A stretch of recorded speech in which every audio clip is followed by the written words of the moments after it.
Esta entrevista que sostuvimos el pasado 25 de julio con el presidente López Obrador. Hablamos de varios temas, bueno, le consultamos varios temas al primer mandatario. Por supuesto, la lista de temas era bastante larga y el tiempo bastante corto, pero bueno, ahí estuvo la entrevista en tiempo real.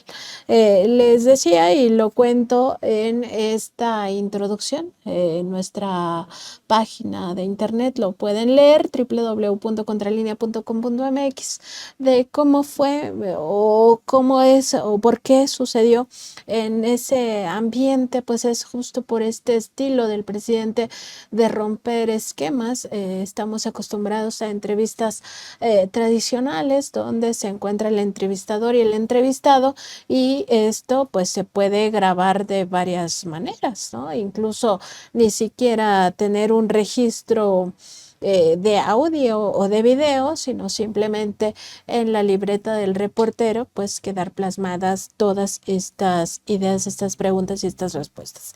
Pero bueno, el presidente López Obrador accedió desde diciembre pasado, diciembre de 2023, cuando fue la primera vez que yo le solicité esa entrevista. Se la solicité personalmente, y la segunda ocasión que le recordé más bien que teníamos pendiente la entrevista fue en marzo pasado, y también lo hice de forma directa.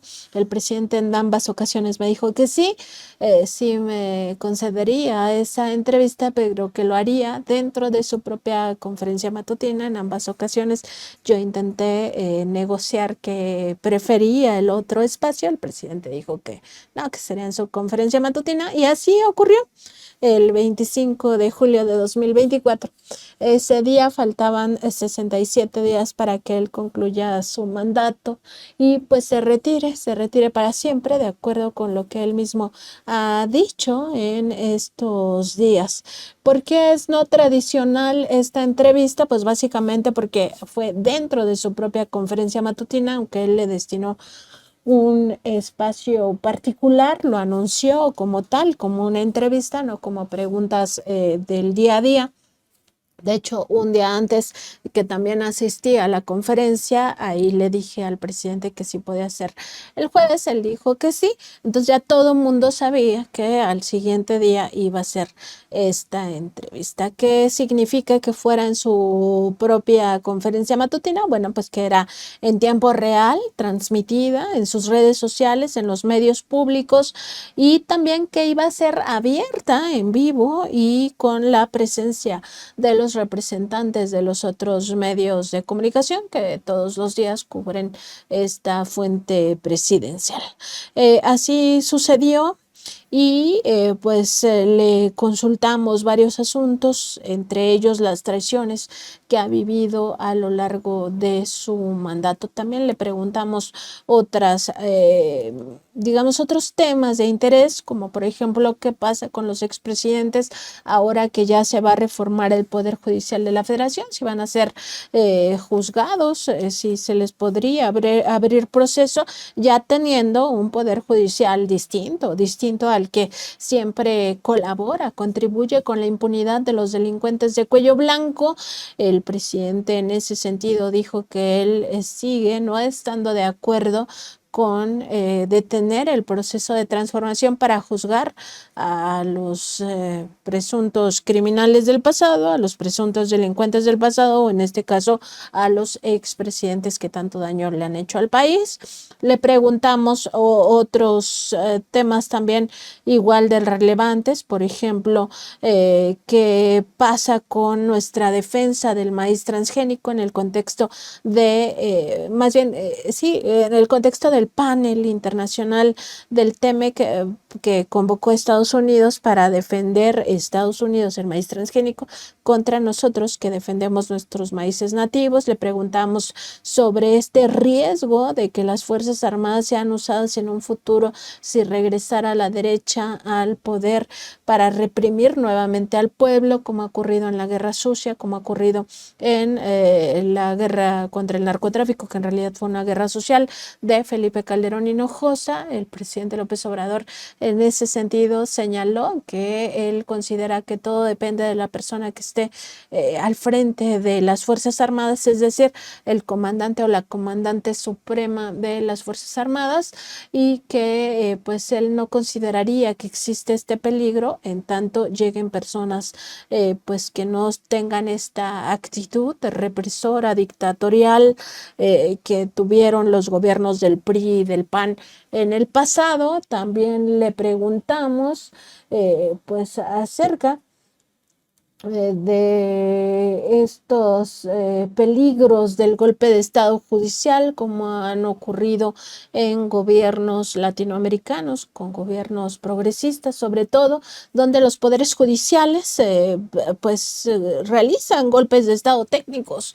En México lo vimos, de hecho esa era la consulta que le hicimos, si no sería un error político para el pueblo de México no aprovechar este bono democrático del 2 de junio y pasar las 20 reformas, entre ellas la reforma judicial.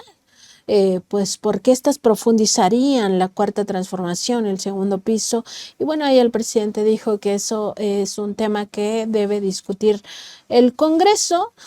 Todos los detalles de esta entrevista los encuentran por dos vías. Una de ellas es nuestra página de internet www.contralinea.com.mx y la otra es nuestro programa del propio 25 de julio. Ya les van a dejar en los chats tanto de Facebook como de YouTube la liga directa a ese programa por si quieren ver la entrevista completa. Aquí nada más vamos a recuperar lo que corresponde justamente a las traiciones que vivió el presidente López Obrador hasta ahora. Esperemos que no haya más, pero pues las que son muy conocidas en el contexto de pues su mandato.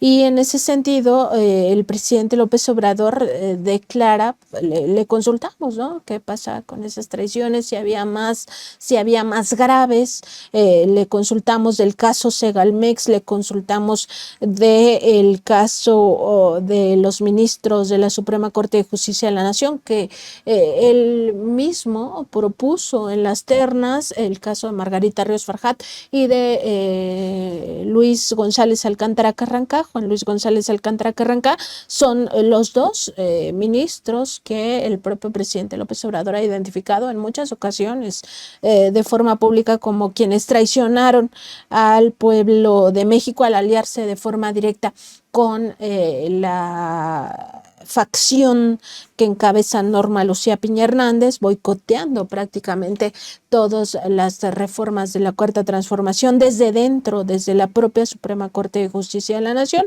Le preguntamos también el caso del boicot de los dos primeros secretarios de Hacienda, Carlos Ursúa, quien ya falleció, y además hay que recordarlo, en su último tramo de vida incluso se fue a coordinar parte de la campaña de Xóchitl Gálvez, para tener una idea de qué clase de persona tenía en este cargo el primer año el presidente López Obrador, un área súper sensible como es la propia Secretaría de Hacienda, que maneja pues todas las finanzas públicas.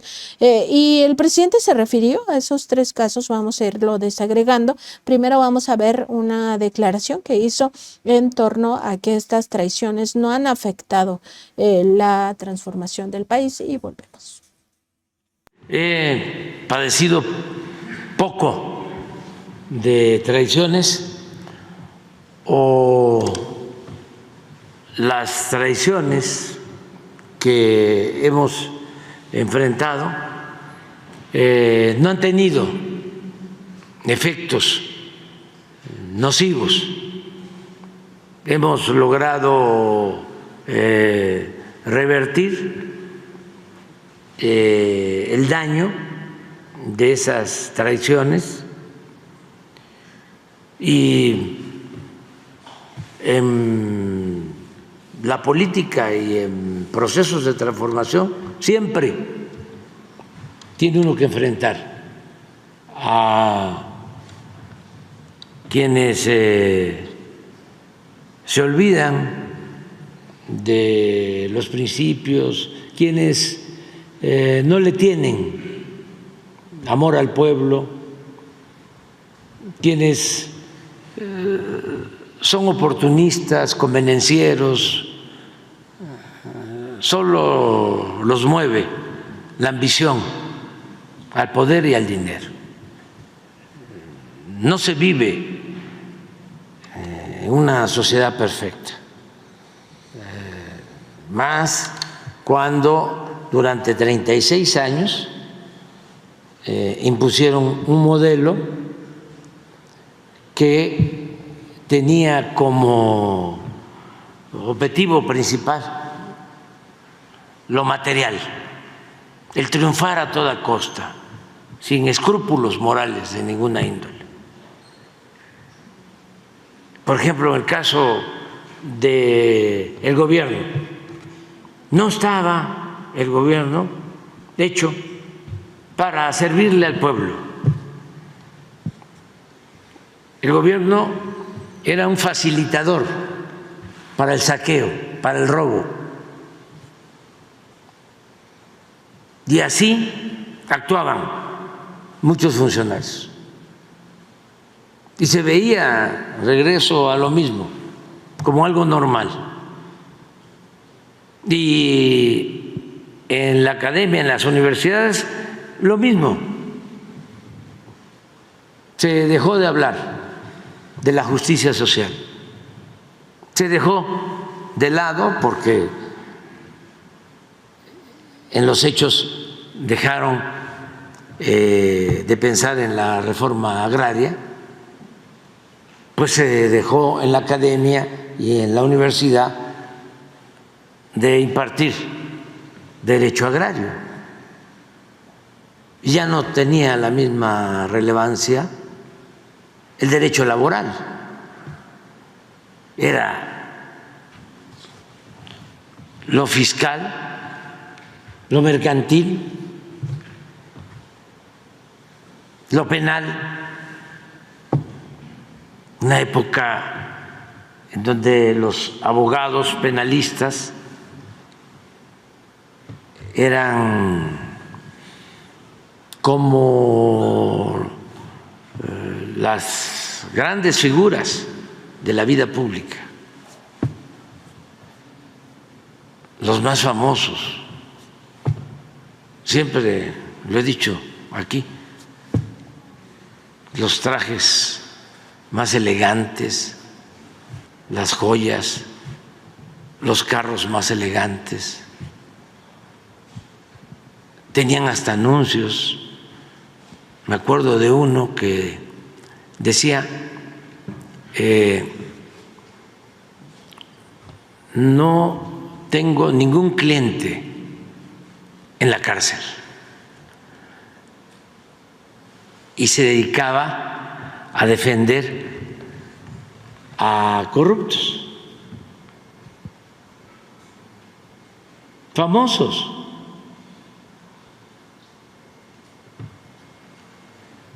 Entonces, siempre hay traiciones, y repito, más en las épocas de decadencia. Sin embargo, no ha pasado a mayores.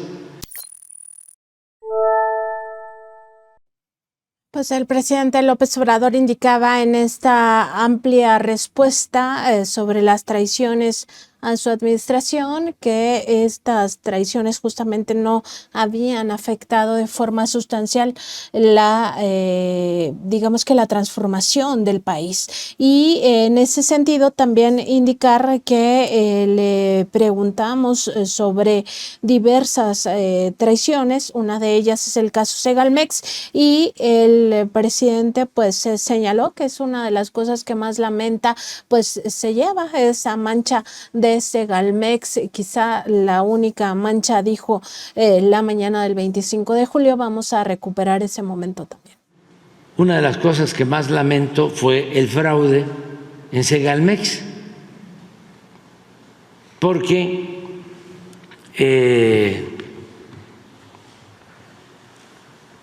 era una nueva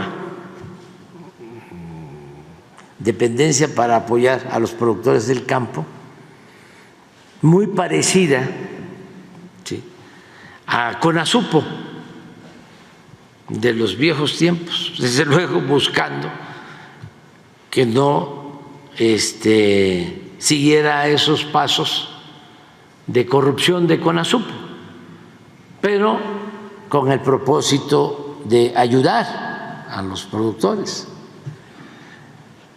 Entonces, en sus tiempos Conasupo fue muy combatida, ¿sí?, por los caciques, por los acaparadores, los coyotes, porque jugaba un papel de adquirir las cosechas. El general Cárdenas creó los precios de garantía para los productos del campo y destruyeron por la corrupción a Conasupo.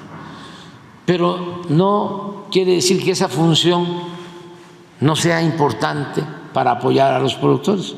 Entonces creamos esta dependencia Segalmex y por descuido, mala suerte, se corrompen funcionarios y lo lamenté mucho. Claro, están en la cárcel los responsables y no hay impunidad para nadie. Yo diría que esa es la mancha que me llevo. Aún cuando enfrentamos esa corrupción sin tolerancia de ningún tipo. Se recuperó el dinero, también eso se tiene que informar. Antes de que yo me vaya, va a venir aquí a informar sobre eso el secretario de la Función Pública. Pero es un caso aislado. No hay nada que haya significado, como era antes, ¿sí?, un acto de corrupción mayor o muchos actos de corrupción, como sucedía en los anteriores gobiernos. Por eso puedo sacar el pañuelo blanco. No hemos permitido la corrupción de nadie, y las traiciones. Y el presidente López Obrador también se refirió a este otro caso que se ha ventilado, por lo menos en la revista Contralínea, de cómo traicionaron a su gobierno los secretarios, los primeros dos secretarios de Hacienda, Carlos Ursúa y también Arturo Herrera, quienes pues desde dentro buscaban minar el proceso de transformación en materia hacendaria y en materia económica. Recordar que el primer año de la administración del presidente López Obrador, cuando Carlos Ursúa estuvo al frente de la Secretaría de Hacienda, Margarita Ríos Farjat, otra de las que han sido identificadas por el propio presidente como traidoras a la Cuarta Transformación, se desempeñaba como titular del Servicio de Administración Tributaria, y desde este cargo pues no le cobraban dinero a los, más bien no le cobraban los impuestos a los grandes contribuyentes, a las transnacionales, seguían evadiendo y seguían con la misma dinámica del pasado. tuvo que llegar la propia Raquel Buenrostro, ahora secretaria de Economía y antes titular del SAT, para meter en cintura a esos grandes contribuyentes y que ahora sí aportaran lo que por derecho corresponde al Estado mexicano, a la hacienda pública. Nada más por poner un ejemplo, y en el caso de Arturo Herrera, pues se sabe que desde la Secretaría de Hacienda se impulsó, o más bien no se advirtió de la crisis en la que estaban cayendo varios estados por tener préstamos, por estar endeudándose más de la cuenta, y esto con la anuencia desde las propias oficinas de Hacienda, solo por poner dos ejemplos, lo que causó que el propio gobierno federal tuviera que rescatar con las participaciones anticipadas a varios de esos gobiernos estatales, lo que casi causa un hueco en las finanzas públicas, solo por dos ejemplos. Y esto es lo que dice el presidente López Obrador acerca de esas traiciones. Y las traiciones, pues no han hecho mella. En el caso de Hacienda, pues traían una política apegada al Fondo Monetario Internacional, al Banco Mundial. Recuerden ustedes que durante todo el periodo neoliberal, desde 1983 hasta el 2018, México no elaboraba con apego a nuestra realidad un plan de desarrollo.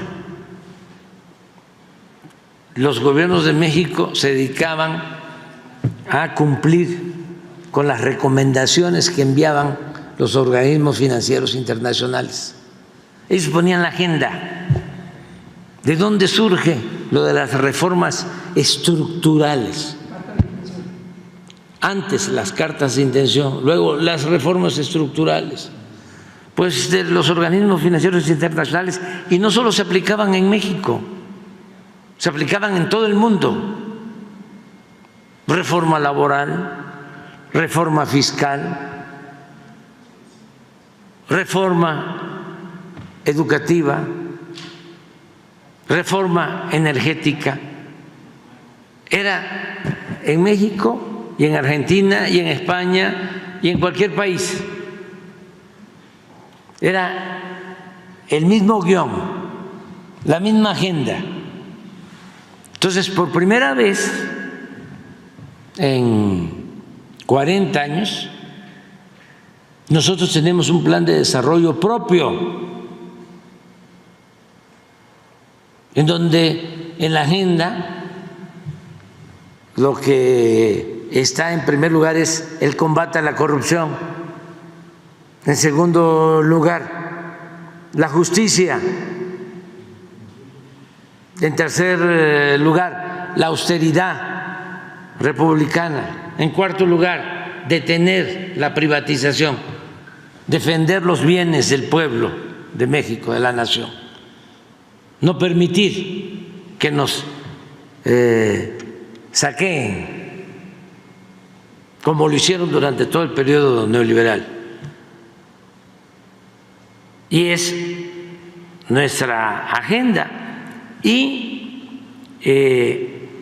ha tenido buenos resultados, pero los que venían, no es poca cosa, una influencia de 36 años. Siempre comparo lo que sucedió cuando el Porfiriato, fueron 34 años y no pudo la revolución, que fue profunda, acabar con todas las prácticas porfiristas, sobre todo en el terreno político. Se avanzó en lo económico, se avanzó en lo social, pero en lo político no. ¿Quién creó lo del tapado? Porfirio Díaz. ¿Y hasta cuándo se mantuvo el tapado? Pues hasta después de la revolución. casi todos los presidentes posrevolucionarios fueron destapados por el presidente en turno. Pero ¿dónde surge esta práctica? En el porfiriato. Y la revolución no pudo quitar esta práctica. El dedazo, ¿de dónde surge? Del porfiriato.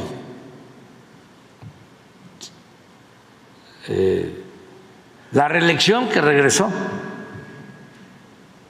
del porfiriato,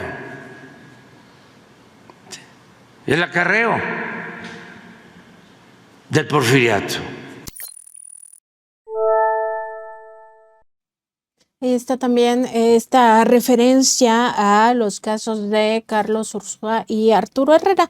Y también, pues, otro de los temas que forman parte de estas traiciones que ha vivido el presidente López Obrador y de los cuales le consultamos el pasado jueves en esta entrevista no tradicional que sostuvimos con el primer mandatario mexicano, pues es justamente la de los ministros de la Suprema Corte de Justicia de la Nación que llegaron a ese encargo justamente pues seleccionados por el propio primer mandatario. Él señala en esta respuesta pues que solo el creador no se equivoca y que evidentemente él se equivocó al nombrarlo. Se trata de Margarita Ríos Farjat, quien estuvo en un primer momento en el Servicio de Administración Tributaria, que ahí pues también cometió traiciones, hay que decirlo. El presidente sí tenía elementos para haber evitado que llegara a otra posición de poder donde iba a causar todavía más daño,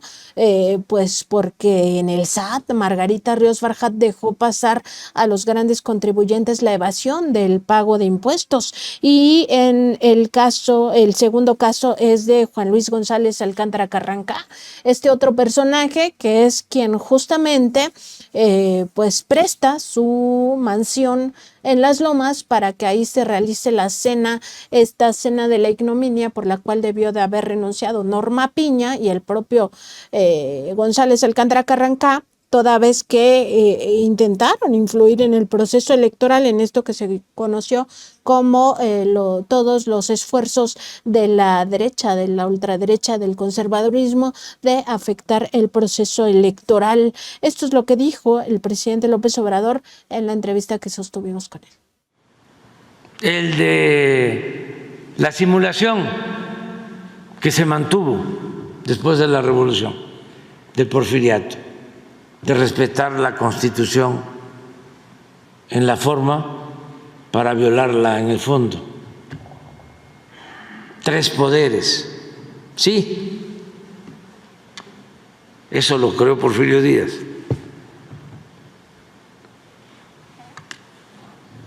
Pero el poder de los poderes era él. No había división ni equilibrio entre los poderes. Es hasta ahora. ¿Ustedes creen que en el sexenio anterior al nuestro se rebelaban los ministros? No, porque yo llegué aquí para transformar y no quise hacer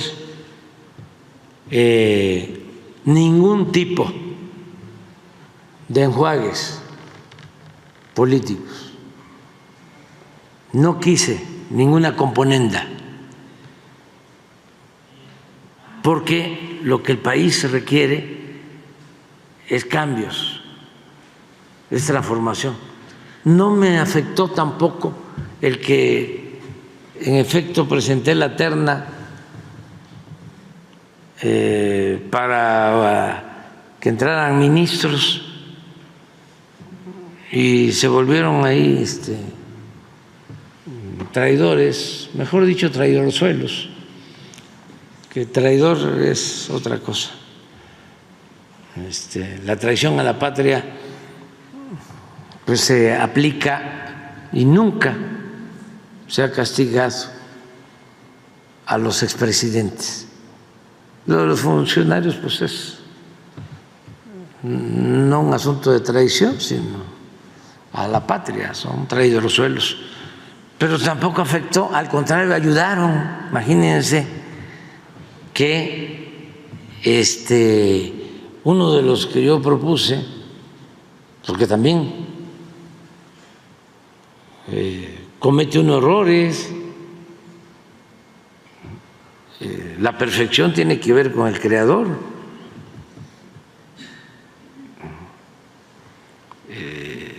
Uno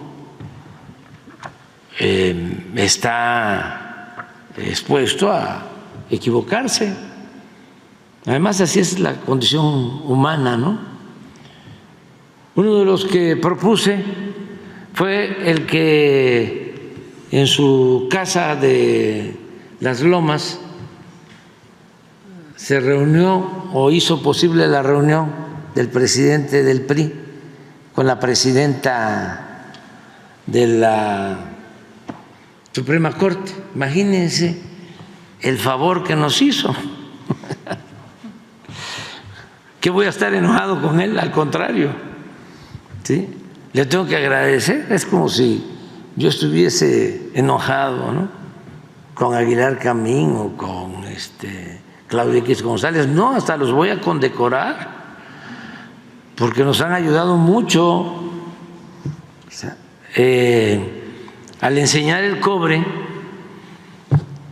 nos perjudicaba mucho la simulación,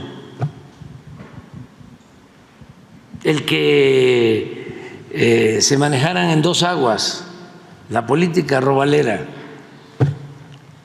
y ahora no, ahora es hasta para un desplegado, se los sugiero. De abajos firmantes, hablando de que está mala su subrepresentación, ¿cómo le llaman? Sobrerepresentación, ¿sí? Y que hay que violar la Constitución. Pues la Constitución establece una fórmula, pero a ellos ya no les gusta. Entonces, ¿por qué no hacen un manifiesto y lo firman todos? Ya para terminar de quedarse como el rey va desnudo, despojarse ya de todo, ¿no? Entonces,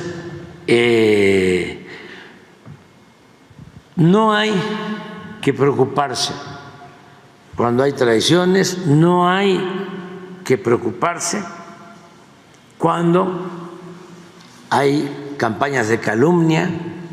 Esto para los jóvenes. No hay que preocuparse tanto cuando hay respuesta de los grupos privilegiados. Incluso hay que estar muy consciente de que en esta tarea, en este proceso de transformación, se tienen que pagar cuotas de humillación. Pero lo más importante de todo, por lo que no debe uno de preocuparse y por lo que no debe pasar nada, o no hay nada que temer, es que se está luchando por una causa justa. O sea, que no es en vano el que nos ataquen, porque se lucha por una causa justa. Malo sería que no se luchara por una causa justa. Entonces sí, nadie resiste. Si se busca transformar, hay que luchar por una causa justa, hay que estar pensando en el pueblo y hay que hacer de la vida pública una línea recta y poner por delante la honestidad.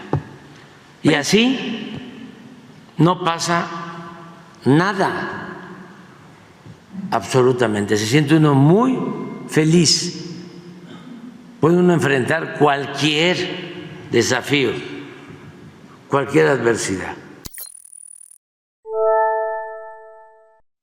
Y pues finalmente el presidente dice esta frase que yo retomo como uno de los párrafos más destacados o de los primeros párrafos en la introducción a esta entrevista que le hizo el presidente López Obrador, pues señala que se siente afortunado porque no padeció tantas traiciones como quizá, bueno, él no lo dice, pero es mi interpretación, como quizás sí padecieron otros líderes de izquierda de otros momentos, el caso de Madero que él siempre pues pone como ejemplo, pero también otros casos terribles como el propio caso de Emiliano Zapata o de otros luchadores sociales mexicanos o de otras nacionalidades, y señala justamente que las traiciones que padeció no causaron ningún daño a la transformación, y también se refiere a que el único que no traiciona pues es,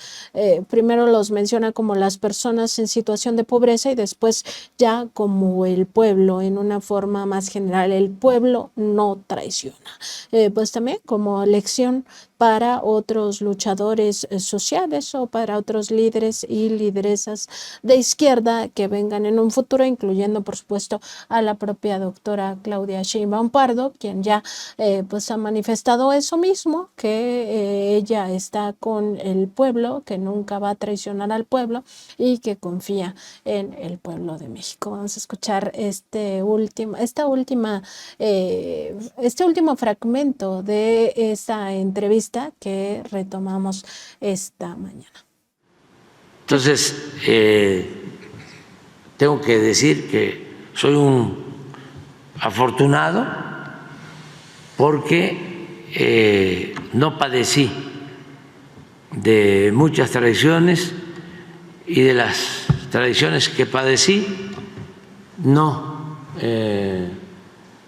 causaron ningún daño al proceso de transformación. Ahora, también hablando de traiciones, ¿saben ustedes quiénes no traicionan? Los pobres. O para decirlo más en lo general, el pueblo no traiciona. Por eso, si se quiere hacer política, si se quiere transformar, hay que estar pendiente, atendiendo, recogiendo los sentimientos del pueblo, porque ahí está la lealtad en el pueblo. En otros sectores, no. Suele pasar que en política los amigos son de mentira y los enemigos de verdad. Entonces, en el pueblo yo tengo esa experiencia. Quien siempre me ha sacado adelante ha sido el pueblo. Desde que empecé en la vida pública, quienes me sacaron adelante en Tabasco, los indígenas chontales, los más pobres. ¿Quién me sacó adelante cuando la ola azul y frente a todas las campañas en radio, sobre todo en televisión, cuando fui candidato a jefe de gobierno? El pueblo de Iztapalapa. ¿Quién me sacó adelante cuando me desaforaron? La mafia del poder, que se unieron todos,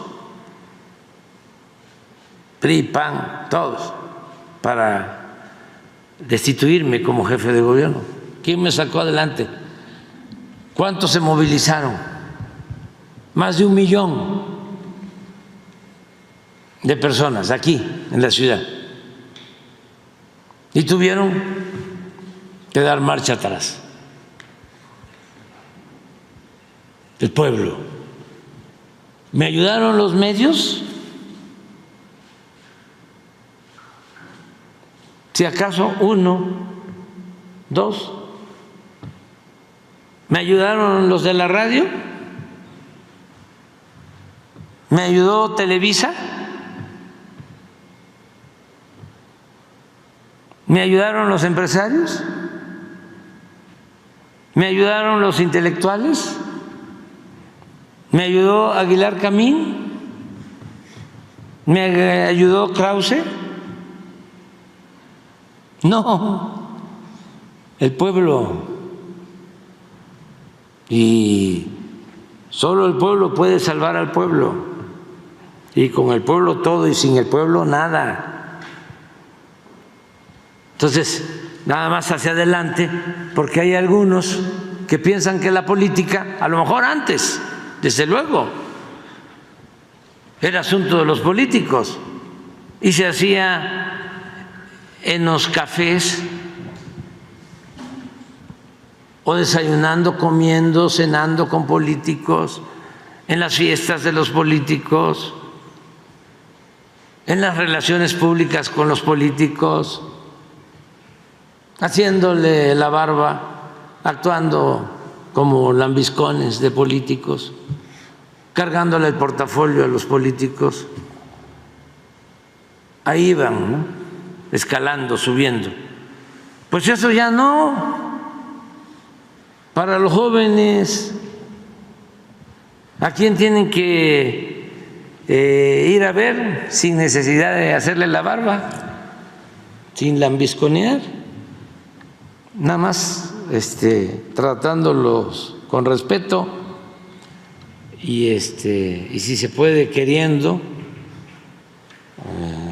al prójimo. ¿Quién es el soberano? ¿Quién manda? Pueblo. El pueblo. Esa es la política ahora.